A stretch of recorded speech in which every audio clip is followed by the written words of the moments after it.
Do. Hey, E, you're talking about writing. James from Ingvid. This is part of a four-part series I'm doing on communication, reading, writing, speaking, and listening. And this one is on writing, which is funny enough, it's the least percentage that you do in communication. Let's face facts, you don't walk around writing everything down, right? I picked up this book because horror. I used to teach an English class where I had to do a lot of writing, and having to read what people would write was a horror show. All right, let's go to the board so you won't have someone making comments about you like this. All right, so as I said, we're doing writing, and we can see that it's only 10 to 15% of our communication. However, it's a very versatile and important part, and it shows, you might say, the evolution of people because, well, our ancestors, I mean, way back when they were in caves, they used to draw. So that was sort of like writing. They would do pictures to give messages. So it's something that's been with us forever, but we weren't born with it. When we did it, we were able to communicate, to store information. And that's why we have planes, trains, and television, because as you write it down, you can give it to someone. Because before that, and you can still see in the world today, peoples who don't have a rich and deep language system that is written are living the same way we would have 10,000 years ago, because there's only so much information one person can pass to another. The importance of writing cannot be overlooked. You got to look at it, because that's why you're watching me today, because somebody wrote something down about cameras, about television, electricity, and we can communicate this way. I don't need to be in your house. We can communicate. So writing's important, and it's going to be even more important on your language journey to help you get faster to where you want to go. So let's go to the board. Okay, so most people are passive writers. Yes, I know writing as an activity, right, versus reading. People also think that's passive. It's wrong. But they write because they have to, right? That's why it's 10%. They write because I got to write an email to my boss, or I got to text somebody. And that's as far as it really goes. They're not really into the writing process or what it can do for you. So they find it sort of troublesome. I know if you're like me, nobody likes writing essays. Although writing the essay helps to get you to clarify your ideas and learn, people are like, oh, I got to write an essay. I'd rather do a test where I don't have to write 10 or 15 pages or 100. But that writing is so important, and we'll come to it when I come to the board for something else. But for most people, writing is a passive activity. You have to do it, so you just kind of do it to get it done. When you start understanding the importance of writing, you're going to know that when you write, you rewire your brain. Because as you write, the important thing about writing is not writing, it's the rewriting. It's the looking at something you put on paper, looking at it again, and then rewriting it. Because each time you rewrite it, you restructure it, you change it. After a while, the brain has to change because the way you see it has changed, you change. We have a wonderful thing between our ears. And writing is let's just say, an advanced activity that humans do that have helped us. I wanted to say enabled. Helped. Similar. Helped us to get where we are, right? Because we can transfer information not just by speaking, which is good, but we can hand something to someone who can give it to someone else, and all of us can learn. Okay. When you write, you go for deeper learning. So not only does it change your brain in writing, when you're rewriting, as you understand more, you can get deeper into a subject to understand more of it. For example, if I want to learn about electricity, right, I can read something just simple on it, but then they've got textbooks this big. If I write what I learned from the book out, it gives me a deeper understanding, and I can actually, while doing so, maybe have other ideas on how to use it. Okay? Sometimes we read and we think, I kind of understand it, but then you write it down on paper, you're like, I don't understand this at all. I don't even know what this means. There's a bunch of words or jargon, specialized language that have no meaning for me. So I'm not really learning anything. So writing helps you get to deeper learning, because as you write it out, you get to see what's actually in your head, what you've actually taken in, versus what you think you know. You can't escape it. We write down to remember. You know this. You ask somebody their phone number, you write it down. And then your brain is being brilliant, goes, it's on the paper, you can forget it. Boom. But it aids in memory, because now we can write it down, put it somewhere, and we can free up our brains, but we know to go there to get it. So it helps us. But also the writing process itself helps you remember, because as you write on it, think of it this way. When you use one sense, as in just listening, that's one sense. When you're writing, especially if someone's talking, you have to use more of your brain. Huh? The more of your brain you use, the deeper it goes, because your brain goes, this must be important because I'm not just listening to this person, I'm writing something down at the same time. And if I have to read it back to myself, now I'm using my eyes. So I'm not just listening, I'm looking, I'm writing. I'm involving more and more of my brain. So my brain goes, must be important, keep it.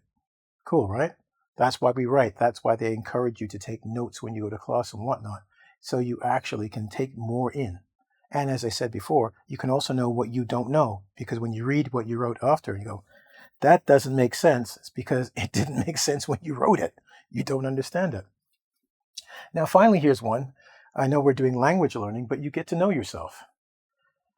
One of the things about writing is, and they use this in psychology to help people with mental problems, they get them to write. Because once you get on paper what's in your head, sometimes you think you know something or what's going on, and it just goes around and around in your head. But then when you put it on paper, you're like, ooh, that's crazy talk. But you need to get it on paper to see how crazy it is, right?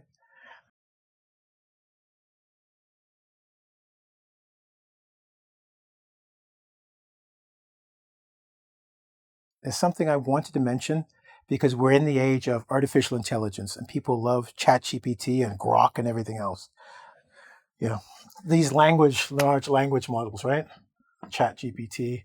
Now, I don't hate them. I think they're great. It's a great tool. But the problem is people have taken the tool, because this is a tool, but I don't take it everywhere I go and use it all the time. And a lot of people, do you remember I talked about passive writing? They're using ChatGPT thinking, I'm so smart. And you saw what I wrote here. These are the things that these guys are missing out on. And I wanted to make this special note because I thought this lesson would not be complete if I forgot to tell you that your brain works when you work. And when you give away the work for your brain to a machine, you're the only one who loses out. Don't be that person. Like I said, he talks about the 10% rule for your best work. You're going to end up being the 10% of the best we've got. I'm hoping for more. Share this with other people if you can. Even if you don't like the rest of the lesson, make sure you tell people, skip this, do this, get better. So many good things out of it. Now, let's just go here and I can say, these are the aspects I like about writing that I've talked about. This is active writing. When you're an active writer, this is what you get from it, right? These are great versus just this, I'm going to put stuff down because I have to. This gives me the ability to learn more about myself and the world around me. Yeah. When we talk about, extra information, like you can see your mistakes. One thing about writing is you can see your mistakes and your progress. As you write, you can see from when you were in grade 2 to grade 5 to university, how you've changed as a person. And you can also see the mistakes in your thinking and understanding as you write, because there's a record of it. It's permanent. Unlike speech, when I talk, the words disappear, right? Hello, it's gone. When I write it down, it's there.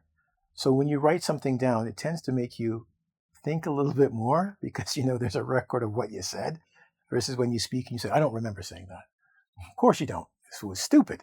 But if you write it down, they're like, oh, you are stupid. It's right on the paper. You tend to think a little bit, right? When you write, you can take your time and think about your thinking. This is called metacognition. Writing it down, you can, I say, abstract, which is step out of the way of what you wrote. And you can look at what you wrote as like you're a different person, and then you can try to understand what you wrote. CBT is cognitive behavioral therapy. It's actually a therapy where it's based on writing. You write out what you're thinking, then you look at it, and you argue with yourself about it on the paper until you can kind of see, I'm crazy. I need medicine. Or you can kind of say to yourself, oh, okay, now I can understand why I might have been wrong. But it's hard to do that when it's all in this little space in your head, so you have to take it out of yourself, right? So you can take the time to think about your thinking, which is important. Scientists do that.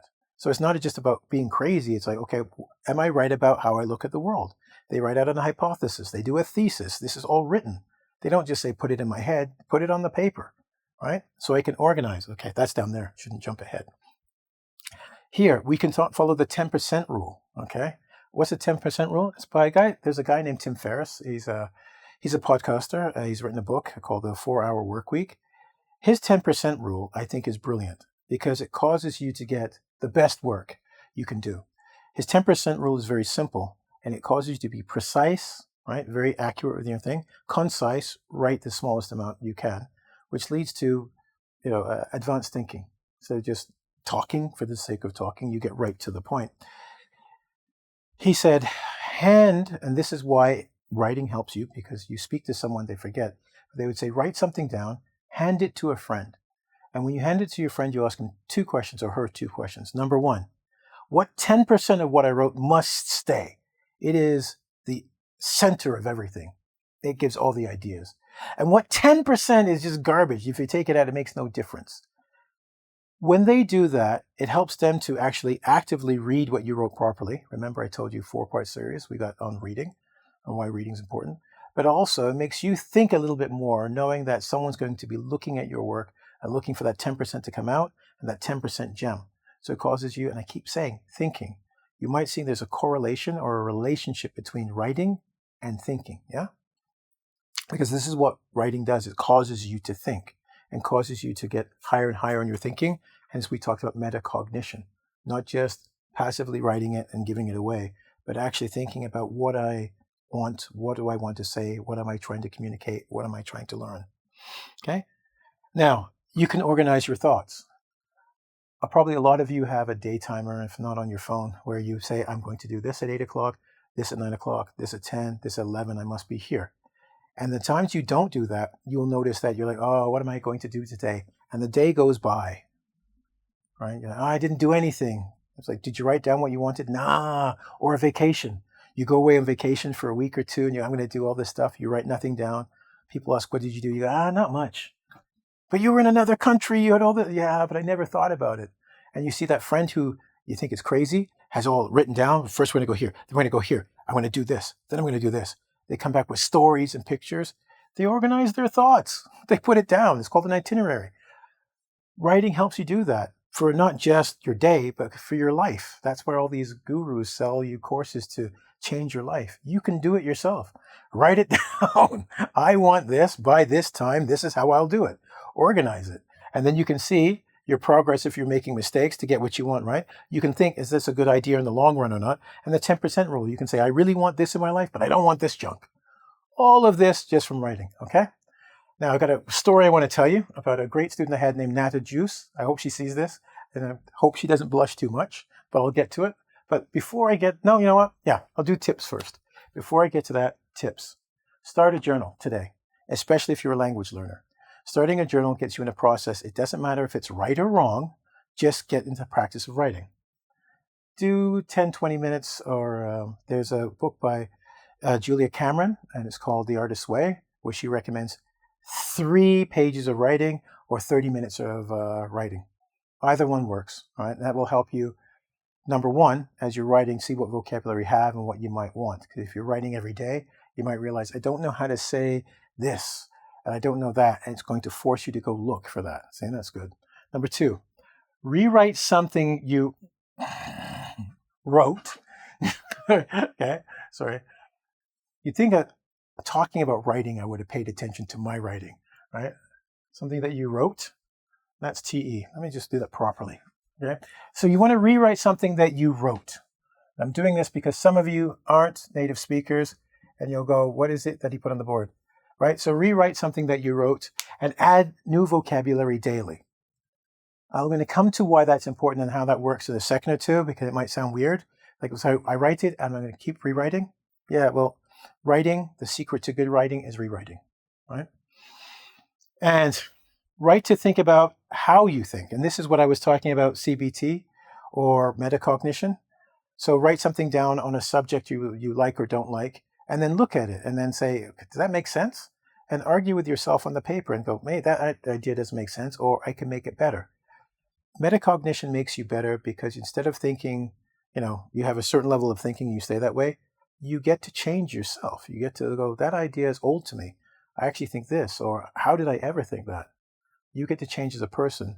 But in language learning, okay, you're going to get to learn about ideas that you think from your culture that are not in another culture. You'll get to understand it, and then you'll start seeing why certain words are used or not used in that culture are acceptable, but just by writing. It's fantastic. It doesn't cost a lot. It's paper and a pen, no, it's not free, but it's cheap and it's available to you anytime you want. But I really do want to go back to this one before I end this little lesson here. Rewrite something that you wrote and add vocabulary. I had this great student named Nata Juice, and I was teaching her privately.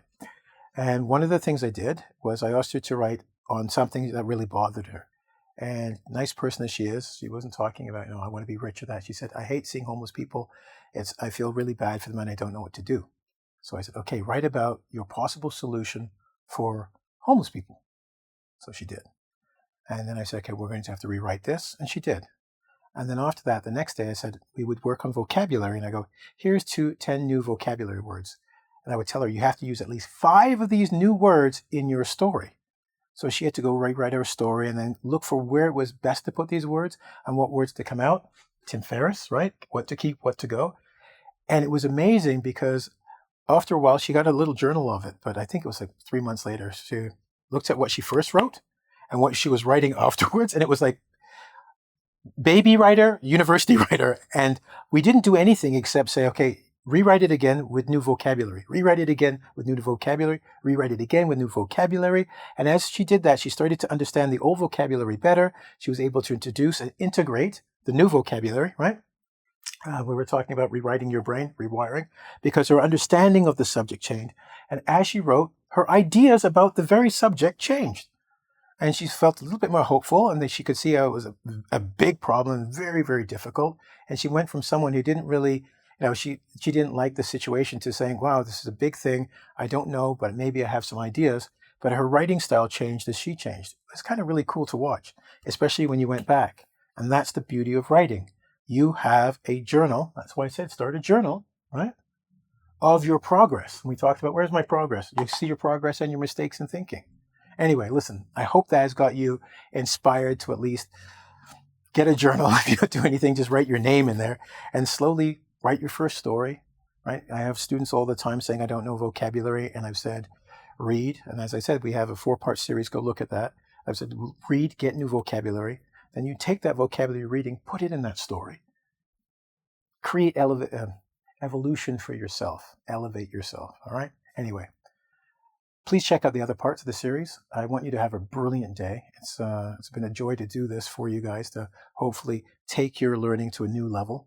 Right? It's not specifically just on English, but in English, in your life, and whatever you want to use this for.